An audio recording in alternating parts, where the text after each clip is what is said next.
Hello and welcome from sunny but chilly Palo Alto, California. We folks at Stanford are spoiled. We don't often get to experience real winters, but every now and then we're reminded of what the rest of the country must be experiencing at this time of year.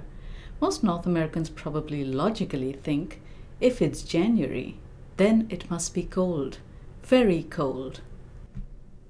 So, today we are going to talk about an interesting concept called conditional thinking and Boolean logic, where ifs, ands, and buts are encouraged, and we'll see how.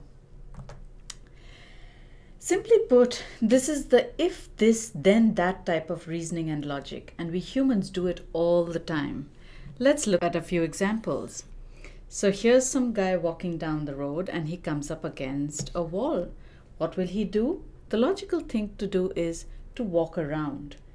Similarly, if you see someone you know and they wave at you, what will you do? You'll wave back. So you think, if someone I know waves at me, I'm going to wave back. And it's usually with a smile.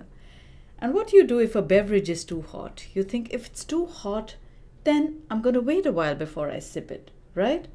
This type of thinking is the foundation of reasoning and what we often refer to as logic or logical thinking. Very often we fashion our goals based on this type of reasoning. We think, if I study hard, then I will get a good grade. That seems logical, right? So what will I do if I want a good grade? I'll study hard. One thing logically follows from the other. So take a moment or two and think about some things that you think are logical or reasonable. And keep those in mind and we'll revisit them in a bit. So let's look at a few examples of how conditional thinking helps us make decisions, and let's write it out in a bit of a formal way. And this formal way of writing involves using terms like if and then.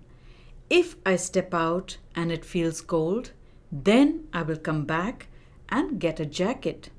Another example, if the weather forecast predicts rain for the day, then I will carry an umbrella with me.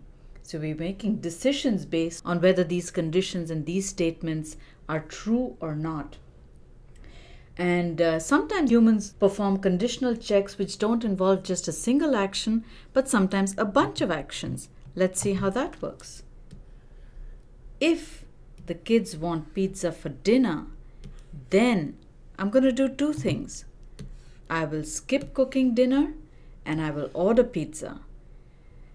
Else, I will buy groceries and I will cook dinner. So sometimes the choice is between an action and a non-action, as in these examples 1 and 2.